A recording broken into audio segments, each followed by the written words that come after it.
Muy buenos días a todos mis queridos hermanos y hermanas de nuestro ministerio La Antorcha Profética Audio. Hoy traemos para ustedes un maravilloso tema que es una ronda de preguntas y respuestas sobre el tema: la deidad no murió, pero el Hijo de Dios sí. Que sea de edificación para todos ustedes. Listo, ya estamos grabando. Comencemos.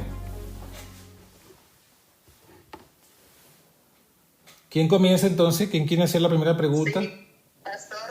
Bueno, atendiendo al orden que fue usted comentando en el sermón, yo tengo la duda exactamente qué es la muerte primera y qué es la muerte segunda.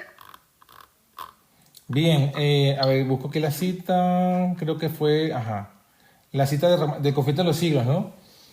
Conflicto de los Siglos que leímos dice que la muerte a la que se refiere el pasaje de Romanos 6:23 no es la muerte a la que fue condenado Adán, sino la muerte segunda. Entonces, entiendo que se refiere, bueno, a la muerte segunda, el castigo por el pecado es la muerte segunda. No la primera muerte, porque la primera muerte es un sueño, ¿no? Es la que recibimos como condenación o como herencia por el pecado de Adán. Es lo que la cita dice, ¿no? La muerte de la cual se habla en este pasaje no es aquella a la que fue condenado Adán. O sea, Adán fue condenado a una muerte, también sus hijos. Entendemos de esta cita que cuando Romanos 6 dice la paga del pecado es la muerte, no se refiere a esa muerte que nosotros llamamos primera muerte, ¿no? La muerte primera. O que la Biblia llama, no le dice primera muerte, pero sabemos que existe primera muerte porque la Biblia sí habla de una segunda muerte. Y es lo que yo entiendo que dice aquí la cita, ¿no? Del conflicto de los siglos. O sea, la primera muerte, la que morimos todos, es la muerte que heredamos de Adán. Esa no es la paga por el pecado. ¿Cuál es la paga por el pecado? La segunda muerte. Y es lo que también dice la Escritura. Porque la Escritura dice que antes de sufrir la segunda muerte, que está en Apocalipsis 20, dice que todos vamos a ser devueltos a la vida. O sea, todos resucitamos. Los que estén muertos resucitan, los impíos que estén muertos resucitan. Y los que, bueno, sí, todos resucitan, porque es lo que dice el Apocalipsis. Todos los impíos resucitan. Apocalipsis 20 lo dice. Y luego se colocan frente al tribunal. Y dice, se abren los libros, fueron juzgados según lo que estaba en los libros. Y dice, y el que no se halló inscrito en el libro de la vida fue lanzado al lago de fuego y azufre, que es la muerte segunda. Eso es lo que dice Apocalipsis capítulo 20. Entonces, eso es lo que entendemos de esta cita, ¿no? O sea, que aquí lo que nos dice el conflicto, o lo que el conflicto nos está dando a entender, es que cuando dice la paga del pecado es la muerte, se refiere a esto que está en Apocalipsis capítulo 20, versículo 14 y 15, ¿no? El lago de fuego, que es la muerte segunda. Apocalipsis 20, 14.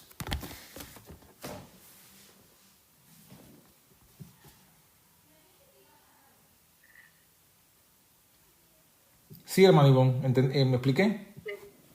Sí, gracias. Entonces la muerte segunda viene siendo la muerte espiritual, ¿no? La muerte por la cual ya no tenemos acceso a la vida eterna.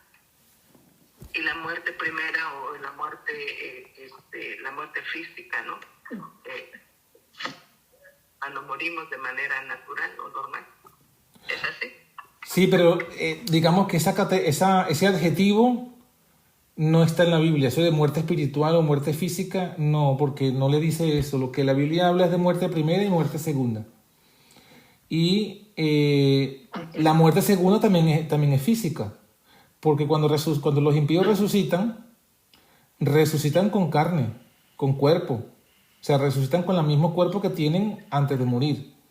Y cuando son lanzados al lago de fuego, son lanzados al lago de fuego en cuerpo.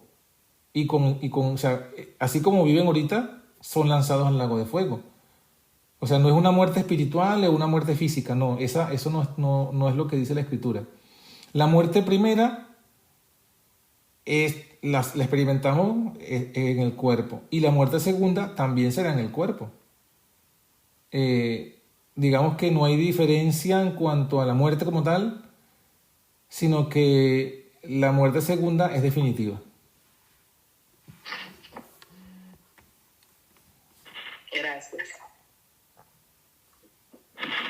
El punto creo, para complementar, no sé si se puede, es entender también que la muerte primera es justamente la muerte que lo lleva del polvo eres y al polvo volverás. Entender que Cristo no se volvió polvo. La muerte propiamente adámica no reposó sobre Cristo en ese sentido. Él no se volvió al polvo su cuerpo.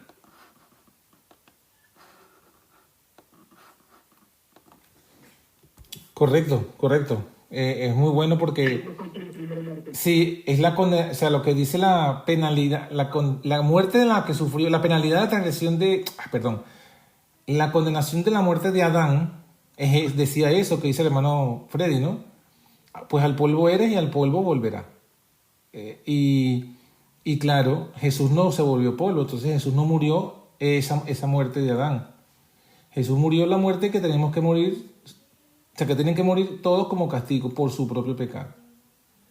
Y bueno, aquí se le llama la muerte segunda. Ese es el nombre que le da aquí a la escritura.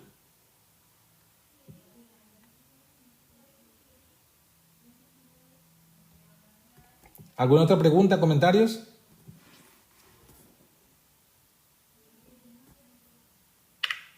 A ver, yo creo y pienso, por lo que se está comentando, que yo no he estado atento, digamos, a la reunión por el vídeo de YouTube, pero bueno, tengo una ligera idea con relación a la segunda muerte.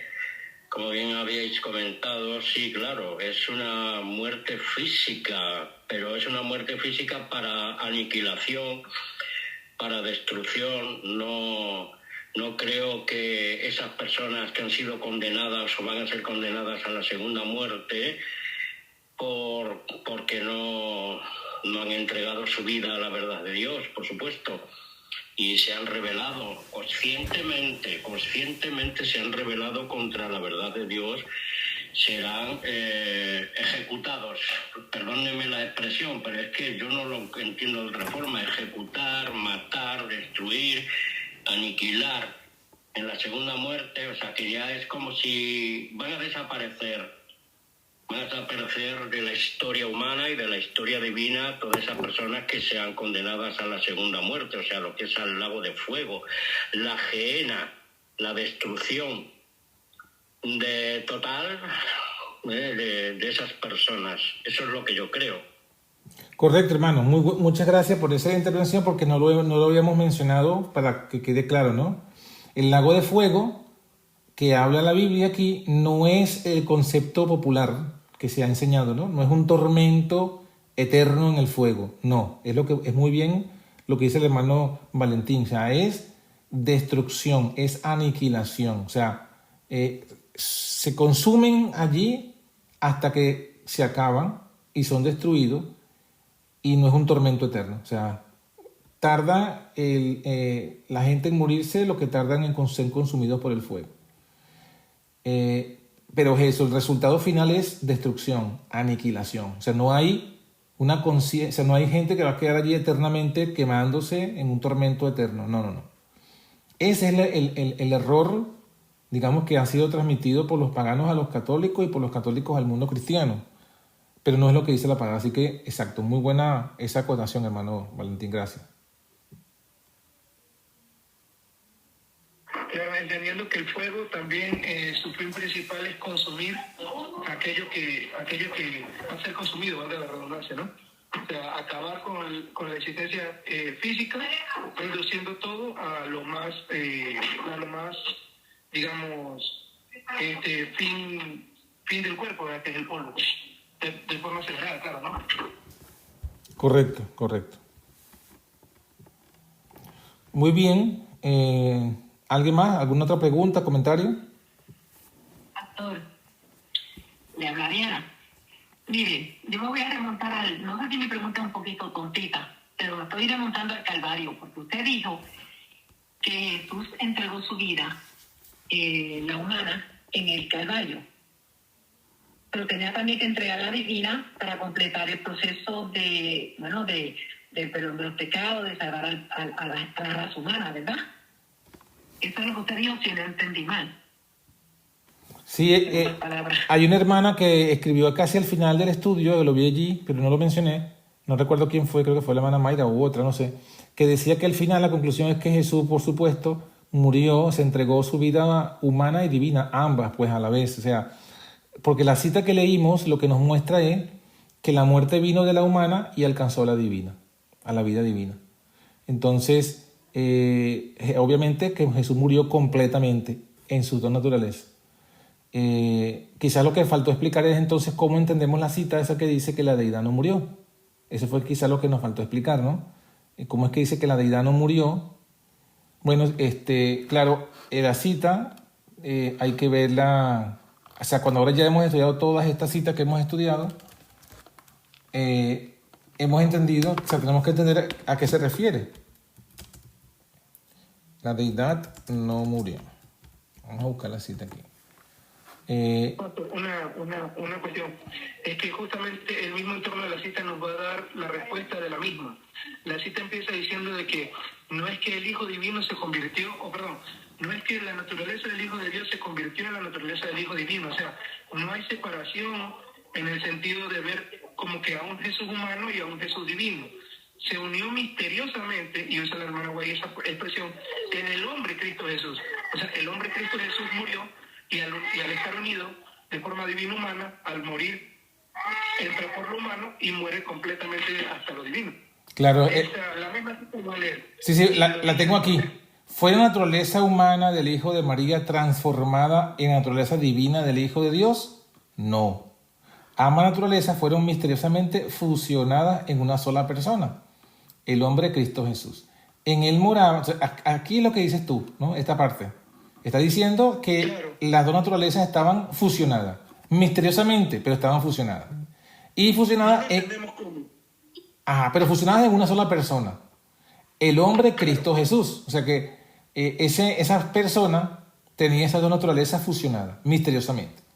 Luego dice, en él moraba toda la plenitud de la divinidad corporalmente. Entonces, aquí está hablando, esto es lo que introduce nuevo, ¿no? Porque yo creo que la confusión viene porque nosotros confundimos la naturaleza divina del Hijo de Dios con esta plenitud de la divinidad que moraba en él. Porque está hablando, o sea, una cosa es la naturaleza divina que ya tenía y otra cosa es la que moraba la plenitud de la divinidad. Yo creo que aquí se está refiriendo, cuando dice la plenitud de la divinidad, se está refiriendo a eso que reposó sobre Cristo en su bautismo, ¿no? El Espíritu Santo. Dice, cuando Cristo fue crucificado, fue su naturaleza humana la que murió. La deidad no se debilitó ni murió. Eso habría sido imposible. Fíjate que esta cita lo mencionamos en el video, ¿no? Se contrasta con la otra que leímos, donde dice que la deidad agonizó y se hundió en el Calvario. Entonces, yo creo que aquí el problema está en esta cita, o sea, el entendimiento de la cita, es que aquí lo que se refiere es a esa divinidad, porque el contexto dice, ¿no? El contexto que viene diciendo, en él moraba la plenitud de la divinidad corporalmente, que es lo mismo que Jesús dice cuando dice, el Padre que mora en mí, ¿no? El Padre que mora en mí. Entonces, una cosa es el Padre que mora en Cristo y otra cosa es su naturaleza divina de Cristo. Ejemplo, cuando en la transfiguración de Cristo, en el monte de la transfiguración, nos arroja una mejor explicación, porque dice que en ese momento, cuando Jesús se transfigura, dice que la divinidad interna va al encuentro con la gloria que viene de lo alto. Entonces ahí se presenta que hay una divinidad interna en Jesús, que sería, entiendo yo, la naturaleza divina de Jesús. Y que va al encuentro con la gloria que viene de lo alto, me entiendo yo que se refiere a esa divinidad que moraba en él corporalmente, a la que él llamó el Padre que mora en mí. O sea, el Padre que mora en él no es lo mismo que su propia naturaleza divina. Y por eso es que dice, cuando murió, fue su naturaleza humana la que murió. La deidad no se debilitó ni murió. O sea, esa divinidad que moraba en él, que es el Padre, que es el Espíritu Santo, el Espíritu del Padre, no murió. No murió la deidad que moraba en él, pero murió sí su naturaleza divina. Eso es, así es que yo entiendo esta cita, pues, tomándola con todas las otras citas.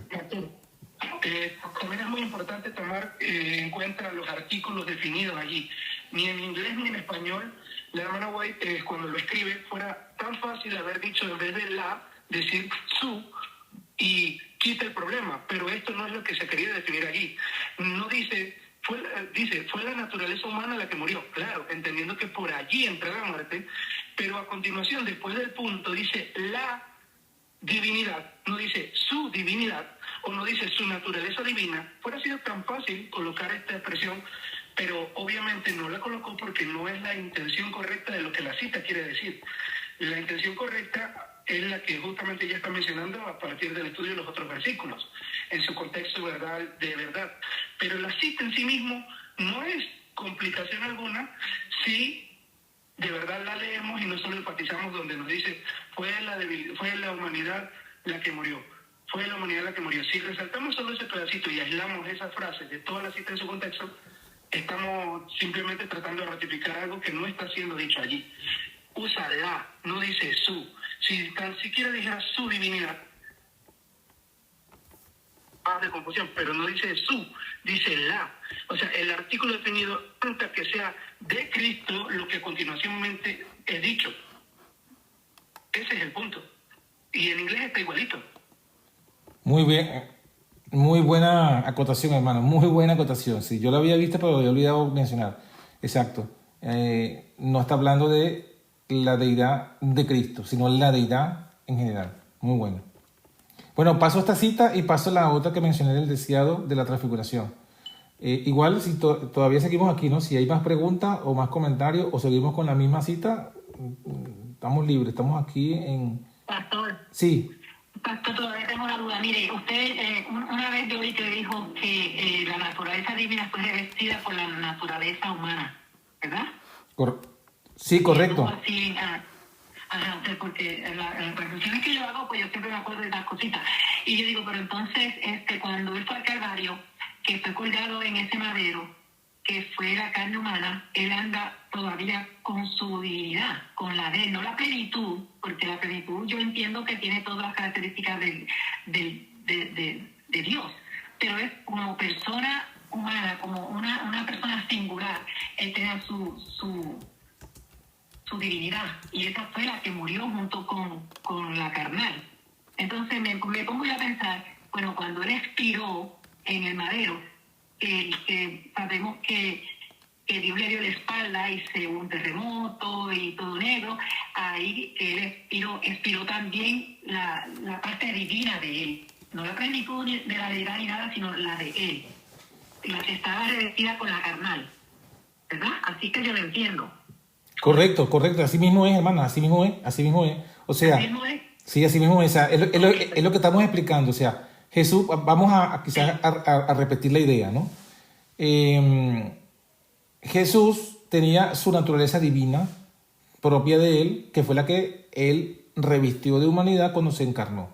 Esa siempre la tuvo. Nunca, esa divinidad interna no era que iba y venía.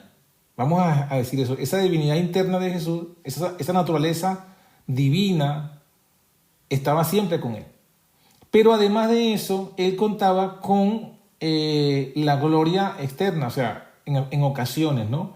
O la presencia de Dios. Él mismo, repito el versículo que ya mencionamos hace rato. Jesús dijo, el Padre que mora en mí, Él hace las obras. El Padre que mora en mí no es su divinidad interna, no es su naturaleza divina, porque su naturaleza divina es de Él. El Padre que mora en Él es otra, y esa es el Espíritu Santo. Entonces, evidentemente, cuando Él va al Calvario, está en el Calvario, tenemos una evidencia bíblica que nos dice que Él no estaba con esa divinidad externa, con esa divinidad que moraba en Él, con esa plenitud que moraba en Él, que era el Padre. Porque Él mismo dijo en la cruz, Elí, Elí, lama sabactani, que traducido es, Dios mío, ¿por qué me has desamparado? Entonces, ¿qué significa? Que él en ese momento en la cruz no tenía la presencia del Padre en él, pero conservaba su naturaleza. ¿Por qué? Porque entonces ahí cuando dice murió él por medio de su humanidad, muere él completamente con sus dos naturalezas que tiene fusionadas, que no se podían separar, pero la deidad que moraba en él no muere, porque esa deidad es el Padre, pero ya él mismo dice en la cruz que el Padre lo había abandonado, porque no tenía la presencia del Padre en él. Entonces ahí tenemos esa explicación bíblica. Pastor, sí es lo que entiendo, digamos, la plenitud del Padre en espíritu le acompañaba, pero cuando él sintió que el Padre le había abandonado, entonces lo que quedaba era la divinidad de él, la parte divina y la parte humana, y esta fue la que dice que murió, esas dos partes, y digamos la otra no podía morir porque era la presencia del Padre. Y no me acuerdo bien, pero me parece que en la Biblia, o en el espíritu, creo que es en el espíritu de profecía, dice que Jesús corría el riesgo de perderse, pero no me acuerdo en dónde fue que leí eso. Eso también está en el deseado, sí. Si él hubiese pecado, él hubiese corrido el riesgo de perderse eternamente. Inclusive, aun cuando no había pecado, en ese Getsemaní también el diablo lo atormentaba con esa idea. Justamente lo atormentaban con la idea de que si él se entregaba a la muerte, iba a ser definitiva, o sea, él no iba a poder resucitar, quedaría atrapado por la muerte por siempre. Esa también era una cosa que el diablo ahí estaba agobiando. Pero muy bien, hermana Lorena, me contenta escuchar pues que cómo lo ha resumido y que lo ha entendido. Así mismo es.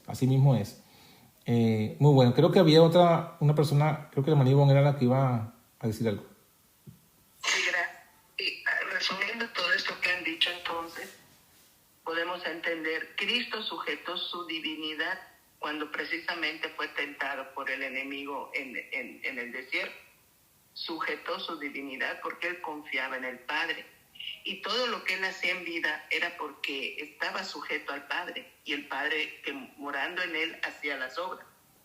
Y entonces él, cuando acepta esa muerte, no sea como yo quiero, sino como tú digas, él confiaba que su Padre lo iba a despertar, lo iba a resucitar. Ese es el punto tan importante. Amén, correcto. Digo, Jesús murió la muerte primera. ¿Puedo entenderlo así? No. Es que lo que acabamos de leer, él no murió esa muerte primera, porque él no murió la muerte de Adán, o la muerte en la que heredamos de Adán. Él murió la muerte de pago, que es lo que leímos al principio, ¿no? En el conflicto de los siglos. La muerte que se menciona, que es la paga, que es la que Jesús pagó por nosotros, es la muerte segunda. Es lo que dice la cita del conflicto de los siglos. Ok, perfecto, gracias. Pero lo demás está muy bueno, lo demás es correcto. O sea, Jesús, todos los milagros que hizo, lo hizo por el poder de su Padre que moraba en él. Y él no usó su divinidad para hacer milagros en beneficio de sí mismo. Por eso es que lo vemos, ¿no? Cuando dice que fue tentado allí para convertir las piedras en pan. Entonces él no usó su divinidad para convertir las piedras en pan. Él no usó su divinidad para eso. Sí. Pastor, había un hermano hablando de este punto que decía que Jesús no pecó porque usó su divinidad. Y yo le decía, si eso hubiera sido el caso, si él hubiera usado su divinidad para no pecar, entonces tenía ventajas sobre nosotros. ¿Cómo se le hace entender a una persona esto? Bueno, hermana, lo que pasa es que tenemos que separar dos cosas, que a veces ahí es donde está la confusión. ¿Por qué? Porque si nosotros, creo que lo hemos dicho en otras ocasiones, ¿no? Quien dice, o sea, donde yo he leído este punto y la explicación de este punto, y la pregunta y la respuesta, es en el libro de Cristo y su justicia de Wagner, ¿no? Porque él justamente él presenta todo explicando la dinámica de la victoria de Cristo. Justamente dice que él venció por su divinidad. porque justamente él venció en virtud de la divinidad. Entonces, ahí la gente dice, no, pero es que él no usó su divinidad. Entonces toman citas del espíritu de profecía, que dicen que él no usó su divinidad. Pero realmente, cuando uno las analiza, todo lo que está diciendo esas citas, cuando dice que él no usó su divinidad, él no usó su divinidad para hacer un milagro a beneficio propio. Un milagro para satisfacer su necesidad propia. Pero eso es una cosa, porque cuando habla de los milagros, cuando dice que Jesús hizo los milagros, por ejemplo, de sanidad y de otras cosas, para beneficio de los seres humanos, lo hizo por el poder del Padre que traían los santos ángeles, el Espíritu Santo. Entonces, confundimos los milagros de Cristo con la victoria de Cristo sobre la tentación. Es ahí donde está el problema, ¿no? Entonces, claro, la gente dice, no, mira, que él no usó su divinidad, sino que él usó el poder del Padre. Pero claro, cuando está hablando de eso la cita, el contexto que se refiere es a los milagros de multiplicar el pan y otras cosas, ¿no?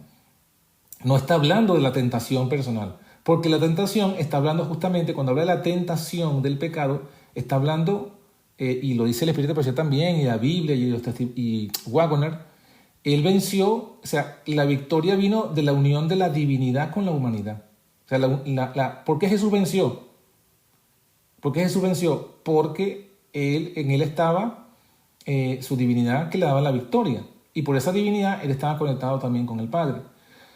¿Por qué? Porque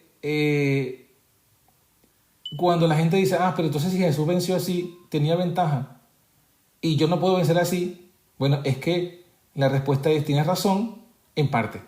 O sea, ¿Jesús tenía ventaja? Sí. ¿Por qué tenía ventaja? Porque tenía un poder divino.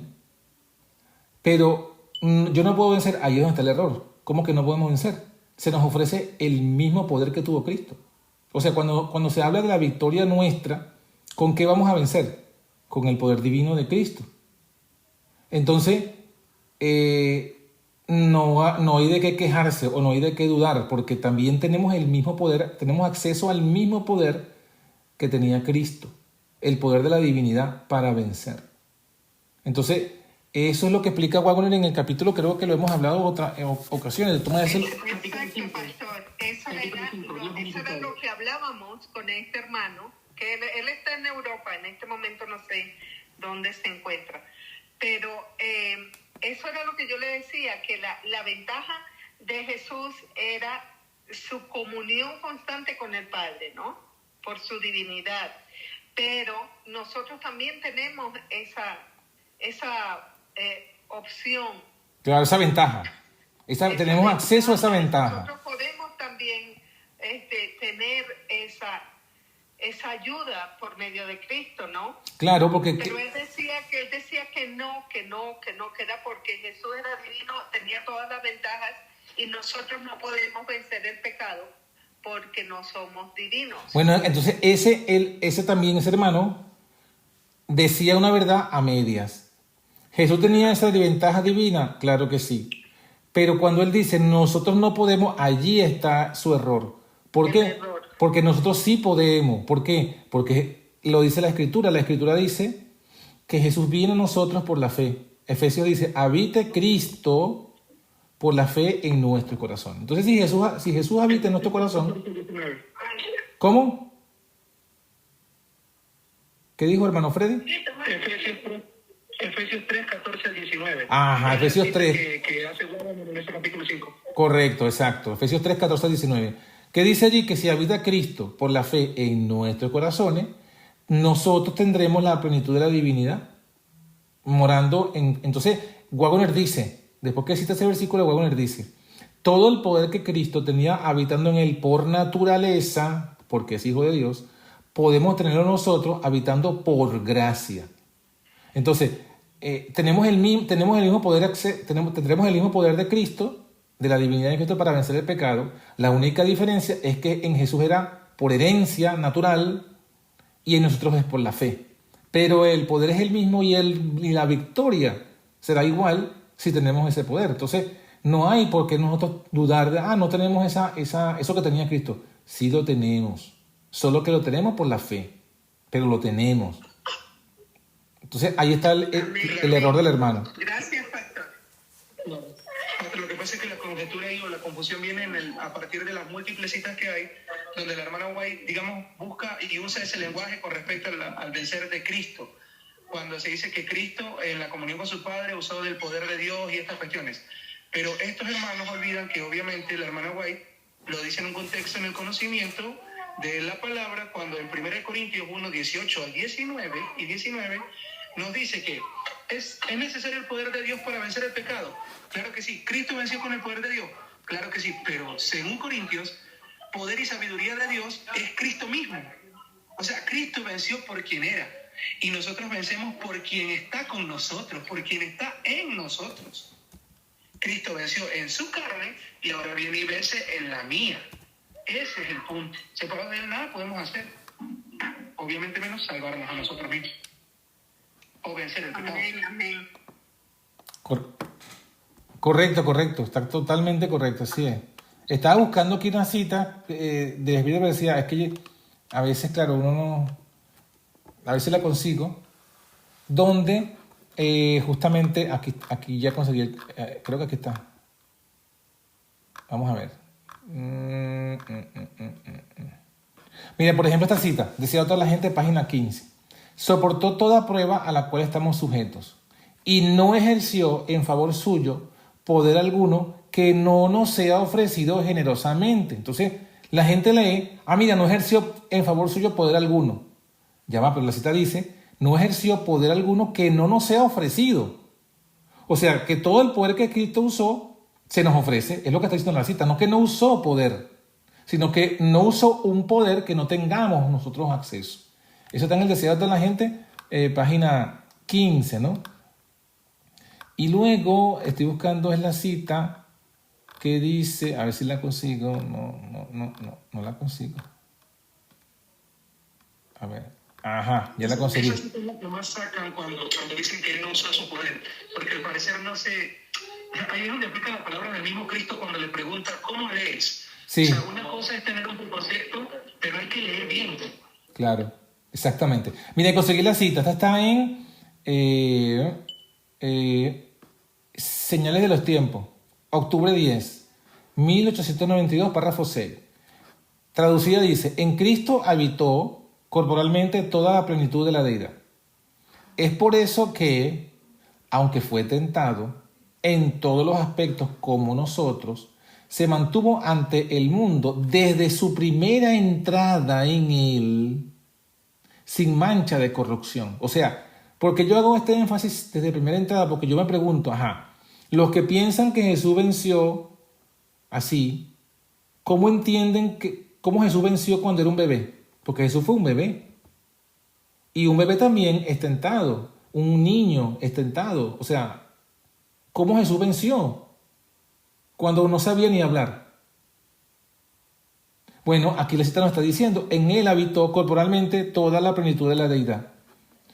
Es por eso que, aunque fue tentado en todos los aspectos como nosotros, se mantuvo ante el mundo desde su primera entrada en él, sin mancha de corrupción, aunque estuviera rodeado de ella. Y luego dice, ¿no debemos también nosotros llegar a ser partícipes de esa plenitud? Y no es así, y solo así, que podemos vencer como Cristo venció. Entonces fíjense que justamente esto yo lo entiendo que esta es una fraseología muy parecida a la de Wagner, pero dando la misma idea. Jesús venció por el poder de la divinidad, de su divinidad, y nosotros podemos vencer igual, solo que en el caso nuestro, evidentemente, es por gracia.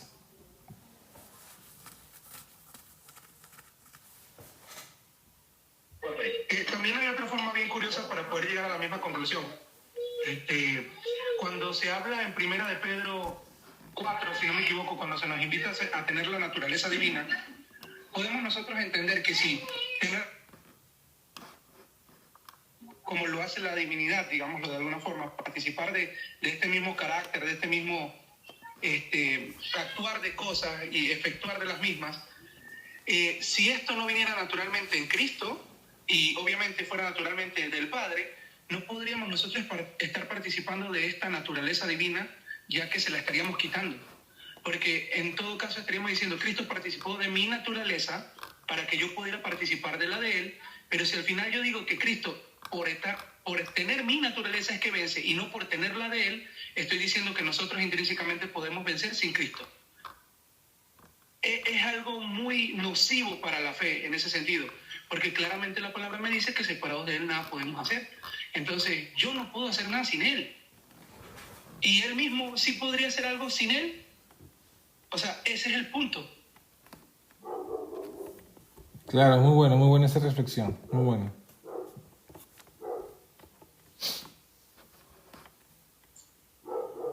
Permiso, pastor, hermanos. Yo pienso que estamos también como cuando estábamos con el estudio de la Trinidad, cuando empezamos, ¿verdad? Que no veíamos bien, nuestros ojos estaban vedados y no entendíamos todas estas cosas. Pero cuando nosotros entendemos esta parte inicial que se ha dado en la Biblia, de que un ángel, un animalito, un hombre, ningún hombre puede librarnos del pecado, y cómo ese misterio, esa fusión del hombre, el hombre, lo divino, ¿verdad? Y hay tantos versículos que nos damos en la Biblia. O por ejemplo, dice, por ejemplo aquí dice, pero si vivimos en la luz, así como Él está en la luz, tenemos comunión unos con otros, y la sangre de su Hijo Jesucristo nos limpia de todo pecado. 1 Juan 1:17. Por acá tenemos, nadie tiene amor más grande que el de dar la vida por sus amigos. Juan 15:13. Otra, 1 Corintios 15:3-4, que Cristo murió por nuestros pecados, según las Escrituras, que fue sepultado, que resucitó al tercer día. Y son tantos los versículos que nos hablan, inclusive porque ni aún el Hijo del Hombre vino para que le sirvan, sino para servir y para dar su vida por rescate de los muchos. Cuando nosotros empezamos a leer allí, viendo, oye, es que aquí está en la Biblia versículos que no los veíamos. Muchos versículos que no veíamos en la Trinidad, que solamente eran 2, sino que veíamos 3. Pero bueno, de verdad, entonces conocemos entonces todas estas otras citas que espíritu de profecía, claramente, que claramente es lo de espíritu de profecía, porque yo veía allí y decía, bueno, pero dame cita bíblica, danos cita bíblica, pero vemos cuando nos ponemos a entender y a comprender toda esta primera parte que usted señalaba allí en el video. Oye, nos damos cuenta que realmente esa fusión entre lo humano y lo divino, cómo Dios preservó todo ello para que el hombre pudiese ser rescatado y que la divinidad también muriera, ¿no? De verdad que yo no lo he escuchado de esa manera, pero yo viendo tantos versículos, yo digo, ay, pero... Y me pongo a atar cabos, bueno, y ahora que termino de escuchar esas cosas que estaba escuchando al principio, veo que es necesario que realmente escudriñemos, que oremos, inclusive ayunemos, para que el Señor nos pueda dar esa claridad y nos podamos salir de cómo salimos de la Trinidad. ¿Cómo llegamos a salir de la Trinidad? Cambio. Muy buena, hermana, muchas gracias, es verdad todo eso, y yo creo que lo mencioné un poco, ¿no? O sea que en este tema también nos pasa, y nos ha pasado, como yo te he dicho, muy bien, como lo pasó con la Trinidad. A veces hay citas que son las que sacan los defensores de la Trinidad, y claro, uno con esa mente trinitaria, esta cita como que sí dice lo que dicen ellos, ¿no? Pero luego que uno la estudia con oración en su contexto, entonces uno entiende, y con el contexto de las otras citas de la misma autora, Elena de White, entonces uno consigue la posición equilibrada. Y lo mismo pasa con ese tema. Y bueno, es un trabajo que también tenemos que hacer, porque como hemos dicho en otras ocasiones, que a veces no lo logramos expresar bien, es que la apostasía omega no es solo un punto de doctrina. La hermana White lo definió, ¿no? Renunciarían a las doctrinas. Son varias doctrinas las que la apostasía omega ha echado por tierra y ha transformado, y por eso es que hay confusión. Solo que claro, digamos, el único tema que se ha hablado bastante es el tema de la Trinidad y la deidad, pero están este tema, están otros temas, y es parte de lo que Dios quiere, pues que nosotros en el estudio, en oración, primero juntos, luego individual, luego otra vez juntos y así, entremos en todo, o sea, volvamos a las doctrinas originales, a las verdaderas verdades presentes que dio el pueblo adventista. Y, por ejemplo, ahora que usted mencionaba eso, me acordé, bueno, mira, aquí solamente hoy hemos estudiado versículos y espíritu de profecía. Pero no hemos leído lo que dicen los pioneros, cómo explican este tema también. Porque acuérdense que lo mismo hemos hecho con el tema de la Trinidad. ¿Qué decían los pioneros de la Trinidad? Bueno, de este tema no lo hemos hecho. Y ¿por qué? Porque nos ayuda a comprender aún más ampliamente la posición que tenía la iglesia en relación a este punto, y explican los versículos mejor para uno entenderlo, porque teníamos un velo, teníamos y tenemos un velo que a veces no nos deja comprender, ¿no?, estas cosas bien. Pero bueno, gloria a Dios porque se ha dado esta oportunidad y que he visto una activa y gran participación de todos los hermanos, tanto en el YouTube como aquí, y eso me contenta pues porque es evidencia pues que Dios está obrando en su pueblo para irlo iluminando. Pastor, una pregunta. Hay algunos hermanos que dicen, ¿para qué uno va a estudiar eso? Nada más hay que aceptarlo por fe, pero eso no es tema de salvación. Pero también en el espíritu de profecía dice que los sellados son inconmovibles. Ellos han estudiado la palabra de Dios y saben distinguir entre la verdad y el error, ¿verdad? Muy bien, hermana Lorena, correcto. Eso, los sellados son inconmovibles. Entonces, para que nosotros no nos vengan a conmover con esas doctrinas extrañas, tenemos que estudiar estas cosas. Y no nos creamos eso de que no es de salvación. O sea, estos seres humanos son tan arrogantes, estos que dicen eso no es de salvación, son tan arrogantes que ellos se colocan en el lugar de Dios para hacernos decir, ellos son los que tratan de definir qué es lo importante y qué es lo que no es importante. Cuando Dios ha dicho que todo lo que Él nos ha revelado es para nosotros y para nuestros hijos, y todo es para salvación, lo dice el apóstol Pablo. Todo lo que se escribió para nuestra enseñanza se escribió, para los que hemos alcanzado los fines de los siglos. Entonces, todo lo que Dios inspiró a los escritores bíblicos, y lo que inspiró a Ellen G. White, y lo que motivó a los primeros a escribir, es para nuestra salvación. Si no fuese necesario, Dios no lo hubiese mandado a escribir, no hubiese inspirado, ni hubiese motivado a que escribiera. Entonces, sí es necesario y tenemos que estudiarlo para que, como usted muy bien ha dicho, podamos nosotros llegar a ese punto de ser inconmovibles. Porque hemos estudiado intelectualmente y hemos estudiado espiritualmente y estamos ya firmes en esta verdad presente. Amén, amén. Dice ya que allí también nos dice una cita de Espíritu de Profecía que dice que cada uno va a tener que dar razón de vuestra fe, ¿verdad? Porque no va a ser, nunca vamos a estar juntos así como ahorita, un link para que se unan y vamos a mira cómo cuadramos esto, dime tú cómo digo aquí, no, cada quien tiene que tener conocimiento de la palabra, ¿verdad? Y otra cosita que iba a decir es que el Señor, una recomendación que nos da a través del Espíritu de Profecía cuando se estaba levantando la iglesia con los pioneros, un punto súper importantísimo es que cuando hay esas diferencias de doctrina, la actitud que debemos tener, ¿verdad? Para unirnos en el estudio, la oración, no ponernos bravos, no amonestarnos, no tener una actitud desafiante, y tener más bien que ser humildes. A mí siempre me sorprende que cuando se unieron estos hombres, inicialmente que Dios les dio a conocer esta verdad, eran hombres y mujeres que venían de diferentes denominaciones, o sea, que traían diferentes conceptos, ¿verdad? Y que debieron ser bastante humildes, mansos, temerosos de Dios y que procuraban realmente la verdad. Y esa debe ser nuestra actitud, bueno, vamos a orar, vamos a ayunar, vamos a estudiar por nuestra cuenta, porque eso es lo que ellos hacían, sin inclusive consultarlo con otros, sino que ellos mismos se fajaban a estudiar con su Biblia.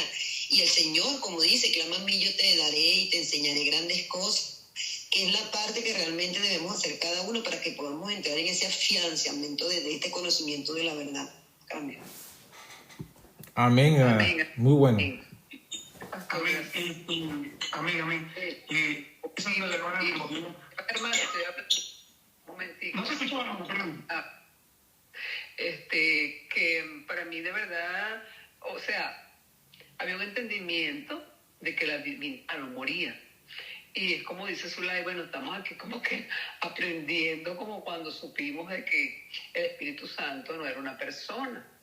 Es como sorpresivo todo esto, pero es necesario, menester que estudiemos, que oremos, que ayunemos, Porque para poder explicar esto, hasta donde pueda explicar, como usted lo dijo, porque hay cosas que no tienen explicación, el Señor no nos las dio y nosotros no debemos inventar. Sino bueno, hasta ahí quedó. Hasta ahí queda, pero de verdad que, bueno, entiendo todo lo que ha dicho, lo voy a estudiar, lo voy a tratar de memorizar o de asimilar, porque teníamos otros conceptos, teníamos otra forma de ver esto, pues. Pero quedó muy, muy bien entendido. Para mí quedó muy bien entendido, pero tengo que asimilarlo. Gracias. Amén, mi hermana Rosa, así es, así es. Ahora la parte que nos queda, es eso, como buenos verianos, estudiarlo por nosotros mismos para entonces ahora, con calma, con más tiempo, con oración, el Señor nos aclare todas estas cosas. Muy bien, amén. Pastor, disculpe que vuelva a interrumpir. La única parte que no entiendo.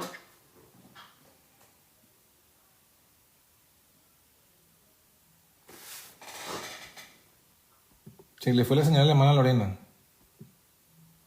Pienso que él se murió y lo pusieron en ese sepulcro, entonces también murió la muerte primero.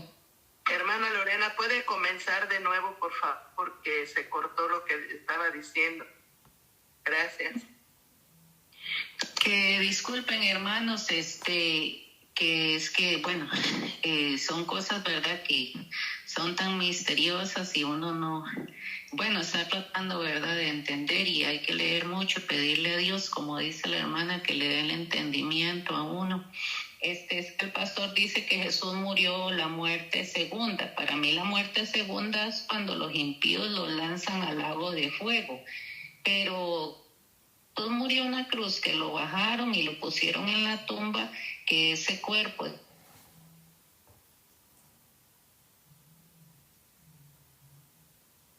Entonces, para mí es como que también él sufrió la muerte primera. Ya entiendo. Bueno, hay que estudiar bastante entonces más.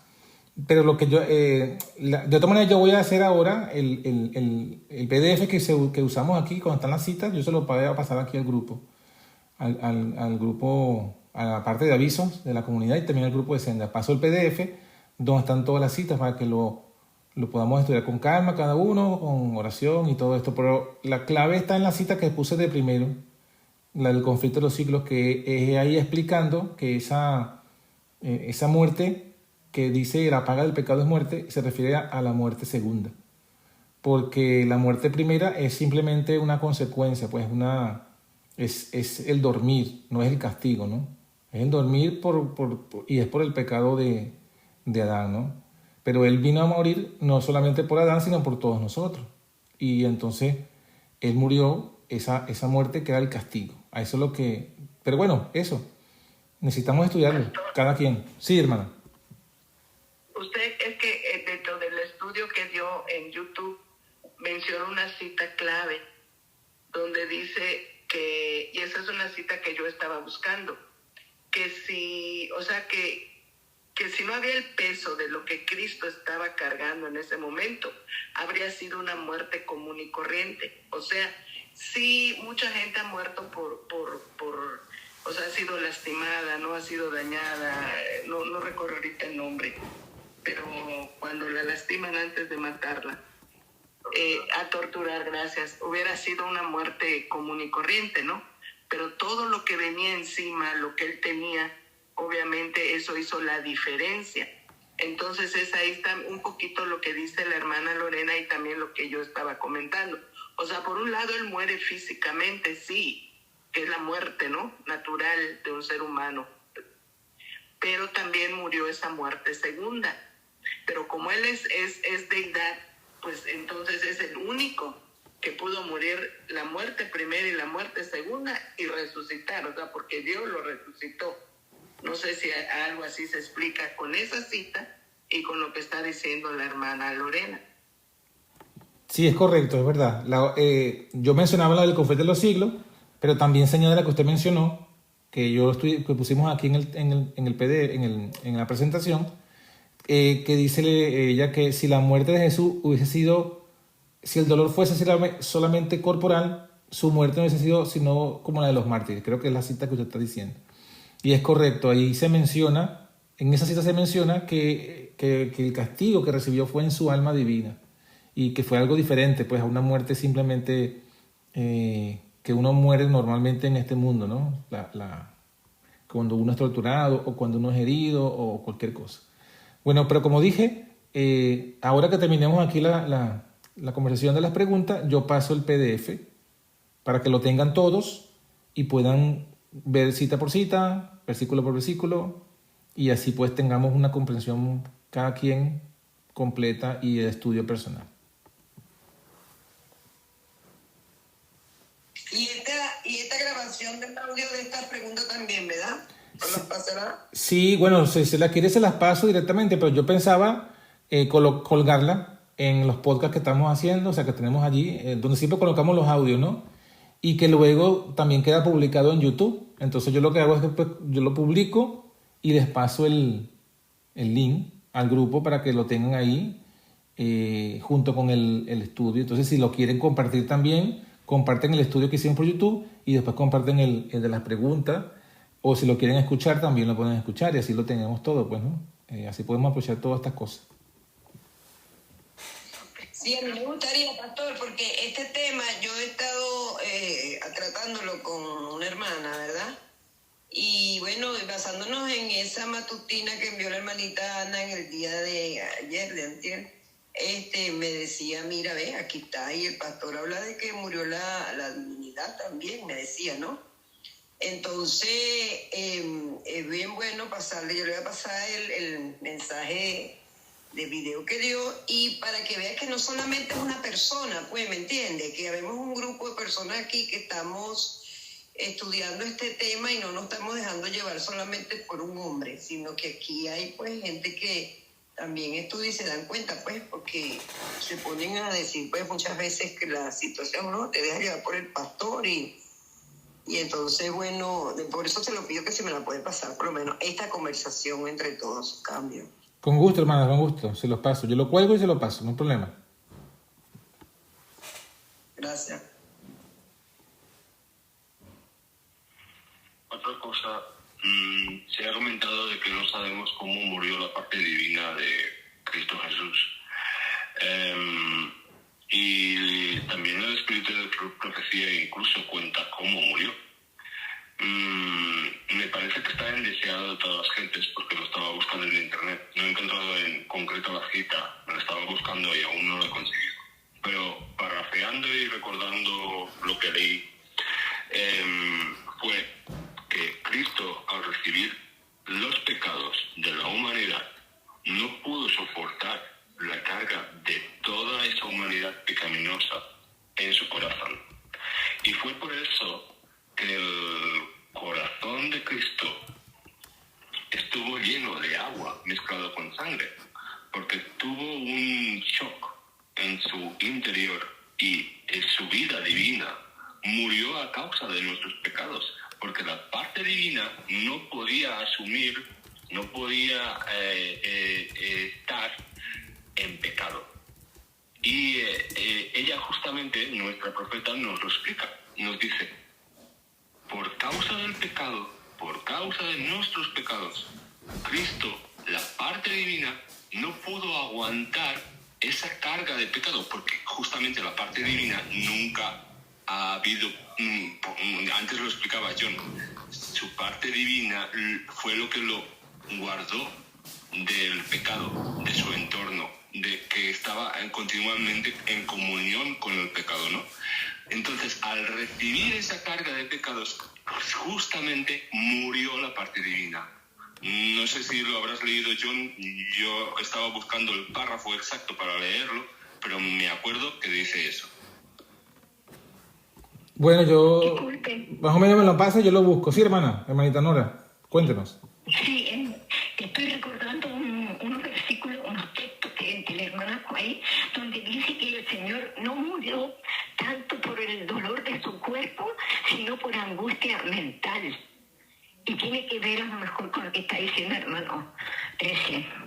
Sí, esa es la que está diciendo el hermano Xavier. Esa es la que está diciendo. En parte creo que es la que también mencionó el hermano Ivón, que está en el PDF, que ya lo acabo de enviar, por cierto, se los aviso, ya lo acabo de enviar el PDF, La muerte del Hijo de Dios. Pero probablemente haya más citas, entonces vamos a buscarla. Y si alguien las consigue, también las comparte y así vamos ampliando el PDF. En ese momento también es necesario recordar de que desde qué momento, o sea, Cristo llevó estas cargas por nosotros. Es bastante importante también aclarar ese punto, ¿no? Sí, claro, ese tema lo hace un poquito más amplio porque yo sé que, bueno, hay estudiar el tema de que Jesús, lo que dice Jones, ¿no? En su libro Camino Consagrado, cuando él dice que desde el momento que Jesús nació, recibió el pecado por herencia, por imputación y llevó la carga, y bueno, todo eso también es otro estudio que es muy bueno que lo hagamos también en su momento y coloquemos también las citas, pero también básicamente lo que nos dicen Jones, y también hay citas del Espíritu de Profecía, es que Jesús llevó el pecado desde que nació por herencia y por imputación. Y bueno, esa carga la llevó siempre, pues, ¿no? De pecado. Pastor, para los que piensan que el Padre y el Hijo son el único, Padre y el Hijo son el único Dios verdadero, que no hay jerarquía, ¿cómo queda esto? Bueno, es que esa es la parte que mencionaba yo de los pioneros, o sea, porque por ejemplo, el padre de Waggoner, el padre de L. Waggoner, que se llama J.H. Waggoner, hay una parte que está por allí, en un libro de los pioneros de la deidad, donde él explica justamente eso, ¿no? Que para los trinitarios, y también entra allí los que piensan que se puede decir los binatarios, la muerte del Hijo de Dios la reducen justamente a él lo llama socinianismo. Es decir, ellos dicen que el sacrificio en la cruz fue el cuerpo humano de Jesús, que porque solamente murió la parte humana. Entonces, claro, ¿en qué convierten el sacrificio de Cristo en la cruz? En un sacrificio meramente humano.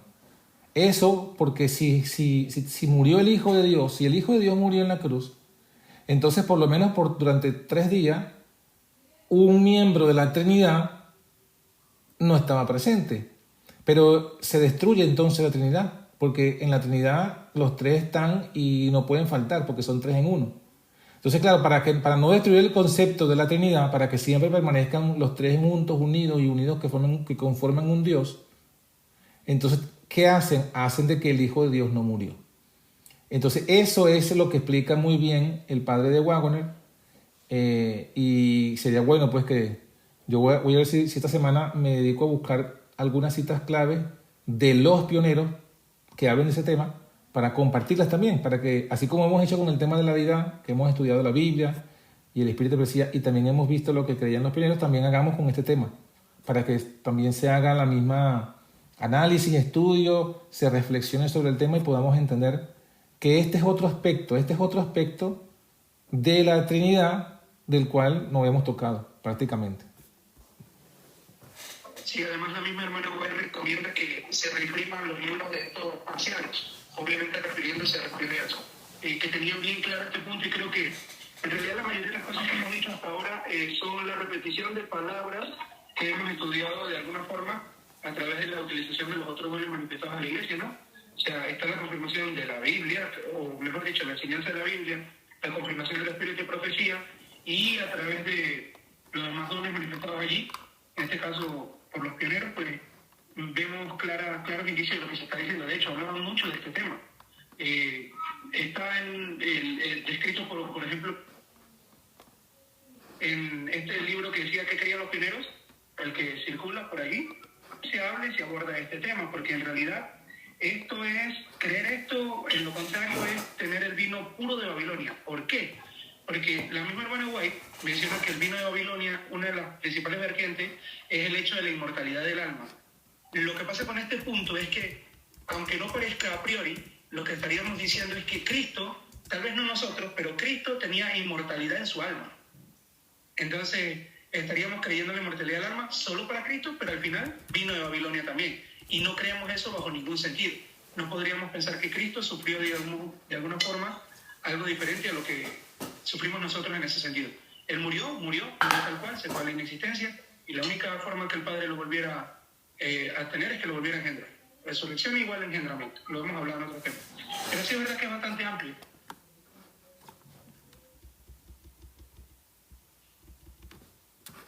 Muy bonita dinámica para estos temas controversiales y de debate, de reunirnos. Me parece buenísimo. Gracias, Pastoria, gracias a todos. Sí, a mí también me ha gustado, la verdad. La verdad que me ha gustado esta dinámica de haber hecho la exposición primero y después de reunirnos para escucharnos, preguntarnos, explicar mejor. Me ha parecido muy bueno. Me ha parecido muy bueno. Y bueno, gracias a ustedes también por el interés y la proposición.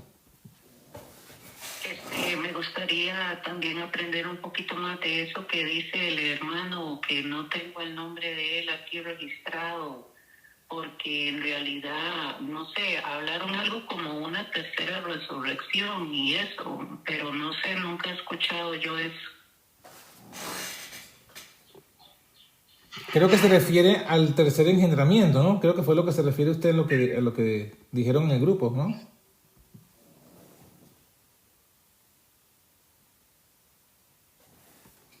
Pero sí, vamos a programarlo también para que lo hagamos, y a lo mejor, si a ustedes les parece bien y les ha gustado y creen que pueden, podemos hacerlo otra vez así como hicimos hoy el sábado que viene.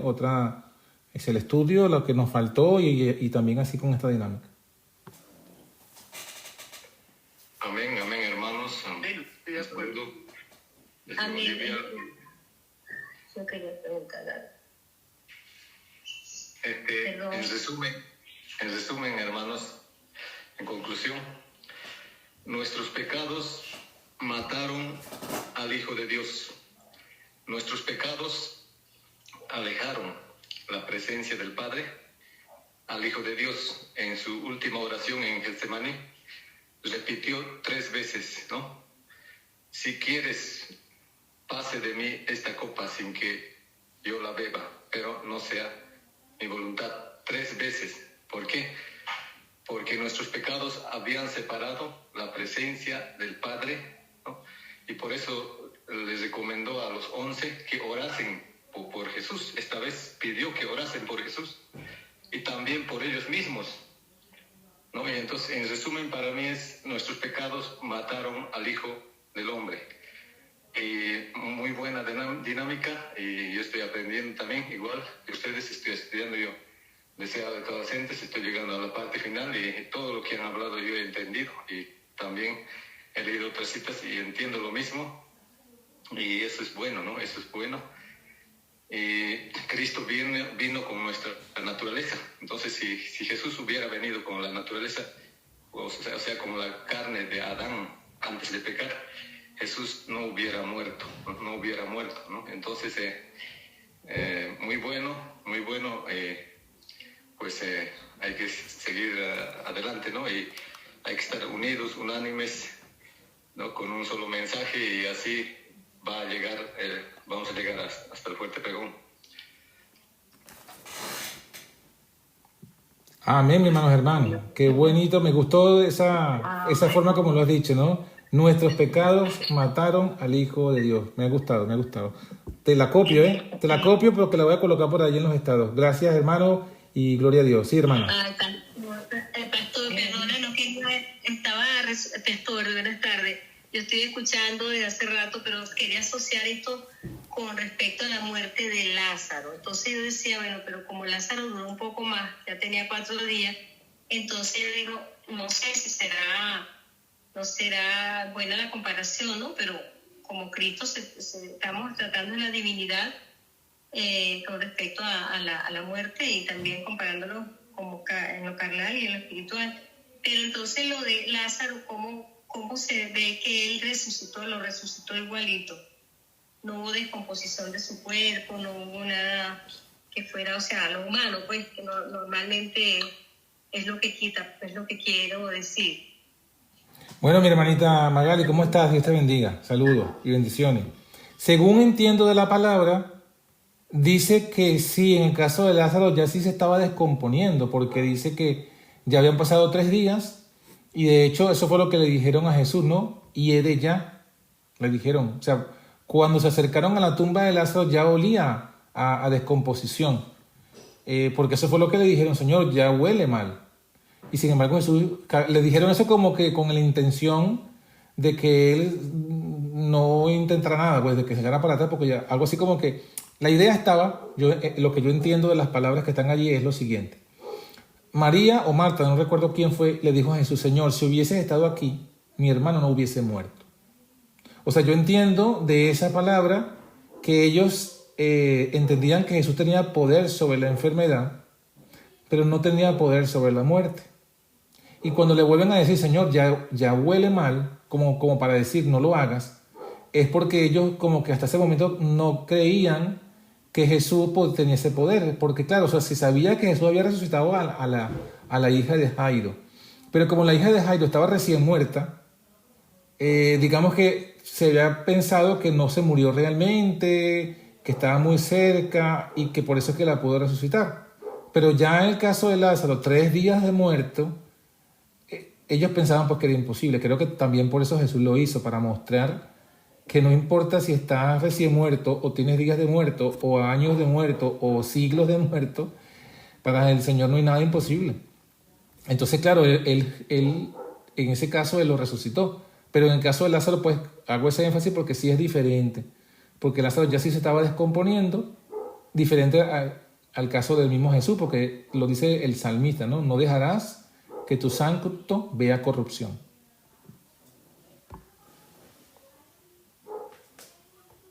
Bueno, sí. Gracias, pastor. Sí, hermana Nori. Pastor, puede haber contribuido a la muerte de Jesús que su padre haya vuelto por un segundo y haya retirado de él, porque Jesús dijo, Padre, ¿por qué me has abandonado? Puede haber contribuido también su muerte. Bueno, también puede ser, aunque lo que leímos hoy dice que Jesús mismo pudo haber dicho, o sea, sin necesidad de que su padre estuviera presente, lo que leímos hoy en el Deseado, ¿no? Y en el Señales de los Tiempos, dice que él pudo haberse rehusado al avance de la muerte y pudo haberse rehusado someterse a la muerte. O sea que de eso yo entiendo que es lo mismo que Jesús dijo en Juan 10, ¿no? No fue simplemente por su padre que se apartó, es que él tenía el poder para haber dicho no. O sea, él pudo haber no muerto. Pero él, como dice Juan 10, ¿no? Puso su vida, nadie me la quita. Yo la pongo de mí mismo. O sea, que yo entiendo que él tenía ese poder y sin embargo él aceptó morir. Independientemente de que su padre estuviese o no presente, él podía haber dicho la muerte no, y murió porque él decidió morir. Eso es lo que entiendo yo de lo que hemos estudiado hoy. Así que yo diría que lo que se explica pues de que el padre lo dejó es porque, como lo decía el hermano Germán, ¿no? Nuestros pecados, o sea, Dios no puede estar presente donde está el pecado. O sea, los pecados hacen separación. Entonces Jesús, como se asumió toda la humanidad, todos los pecados de la humanidad, en ese momento tenía el Padre que esconder su rostro. Más sin embargo, también la hermana Juez dice que aunque él escondió su rostro, él estaba presente. Presente, pero de forma imperceptible para Cristo.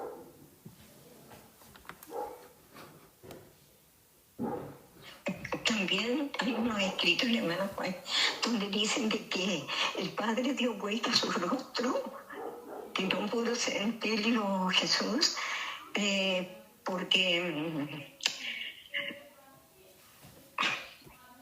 Sí, hermana, me parece que la he leído, sí. Me parece que la he leído, que dice que él ocultó su rostro, algo así, porque no pudo ver. Porque también fue algo que... El dolor, bueno, dolor que sufría su hijo. Eso. Exacto. Le dolió tanto al padre el dolor que estaba sufriendo su hijo, que por un instante él dio vuelta a su rostro. Eso es lo que dice la hermana Juan. Amén, es verdad. Yo lo he leído, sí es así. Amén. Y tremendo, son cosas tremendas que tenemos que reflexionar de este tema. ¿Y cómo no va a apartar su rostro si su hija estaba muriendo? Justamente el comprender este tema, para los que también se les acusa de que no es un tema de salvación, es entender que Dios dio a su único hijo engendrado, el cual pues era el único que podía pagar la deuda, como ya varias veces se ha dicho, ¿verdad? Pero es que justamente pues, o sea, estaba Dios pasando por el sufrimiento de igual equivalencia, digamos, de alguna forma, a ver nosotros a nuestros hijos morir. O sea, literalmente. Si de alguna forma pudiera haber algún tipo de confort para nosotros o para alguien que pasa por una situación así, es el hecho de que va a resucitar, pero en nosotros es porque Cristo así lo hizo. Así que, o sea, se ve el amor del Padre, se ve ejemplificado allí. Cuando Abraham fue a dar a Isaac, no lo fue a dar en cierta parte, lo fue a dar completamente. Y bueno, en esa ecuación se salvó el hijo y sacrificaron al cordero. Aquí lo contrario. Amado el unigénito Hijo de Dios, a nuestro Dios. Amén, muy bueno, muy bueno. Bueno, mis hermanos, creo que podemos dejarlo hasta aquí, ¿no? Hagamos una oración y terminamos con esto, con esta reunión de hoy. Ya tenemos 1 hora y 10 aquí reunidos. Hermano John, Sí, dígame. me habla Ana. Hola, hermana Ana, Dios te bendiga. Hola. Yo no puedo mucho hablar, solamente escuchar por estos dolores que tengo. Pero yo le digo a usted y a todos los hermanos que así como Cristo murió la segunda muerte para salvación de nosotros, de todos nosotros, asimismo pasamos también la agonía de que todos nuestros pecados sean perdonados. No se compara jamás con la agonía que pasó Cristo.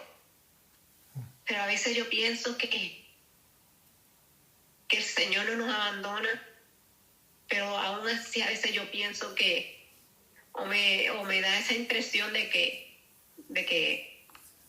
estamos lejos de Dios, porque cuando no estamos en una situación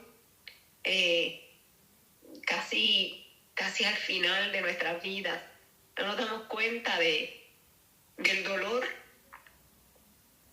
de los pecados que hemos cometido, del dolor que hemos causado a nuestro Dios para que su Hijo fuera a morir por nuestros pecados. Y aún así, a veces pienso yo personalmente que no estoy completamente limpia, porque quizás el enemigo lo pone en nuestra mente, me lo pone a mí en mi mente, y aún así esa agonía de tener un traje de lino limpio, sin manchas, sin arrugas, pues me aterra de no tenerlo así. Y le pido a Dios que me dé sabiduría y que me dé cada día más fe para estar más cerca de Él y no pensar ni tan siquiera en el pensamiento de que yo pueda pecar y crucificar a mi Cristo de nuevo. Solamente quería decir eso, y que el Señor los bendiga a todos. Los amo. Gracias, pastor. Amén, mi hermanita. Muchas gracias. Amén. Amén. Seguimos en oración por usted y por todos los que tienen dificultades. Gracias. Amén. Hermana, bueno, se escucha eco. Perdón.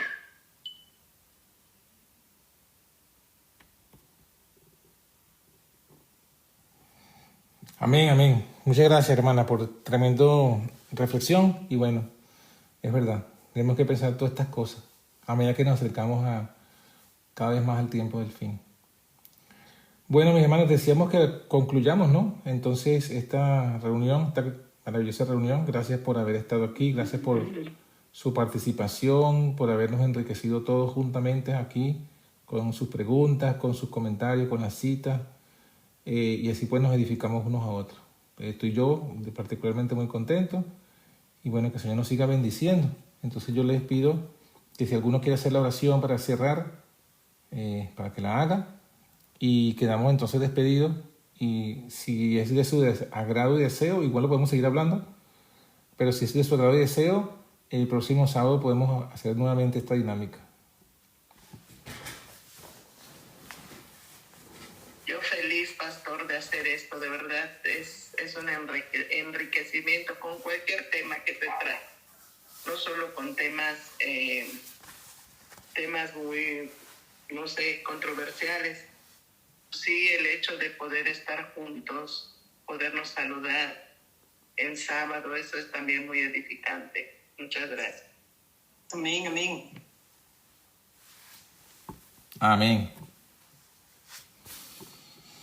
Bueno, Gracias por todo, pastor, y por la atención de cada uno de nosotros. Que el Señor los siga bendiciendo e inspirando. En el nombre de Jesús, por el Espíritu Santo. Amén. amén, amén. Gracias a Dios. Sí, hermano Freddy.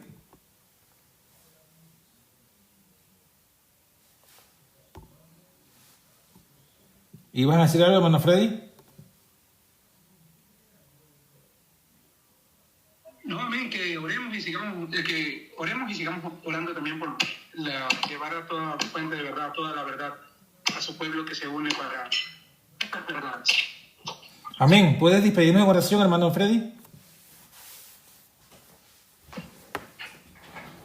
Oremos. Nuestro Padre Celestial, gracias te damos, Señor, en este momento porque nos has permitido poder estudiar estos temas. Gracias porque enviaste a tu Hijo, Señor. Gracias porque murió por nosotros. Te agradecemos este enorme sacrificio, Señor. Sabemos que fue duro para ti y queremos nosotros comprenderlo cada vez más, Señor, para también poder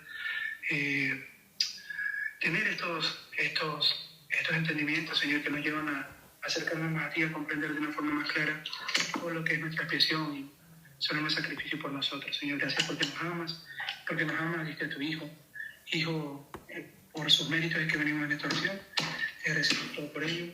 Guíanos a cada uno, que durante esta semana estemos todos bien, conforme a tu voluntad y no la nuestra. Te agradecemos, Jesús. Amén. Amén. Amén, hermano, Dios nos bendiga. Amén. Tiempo, gracias, porque todos estamos aquí presentes y es verdad como es el llamativo. Bueno, es bueno reunirnos así para estudiar los sábados. Amén, amén. Lo seguiremos haciendo entonces hasta el próximo sábado, que lo volveremos a hacer Dios mediante.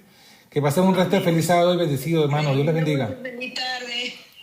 Que pasen buenas tardes, buenas noches a los hermanos de Europa. Amén, amén. Chao pues.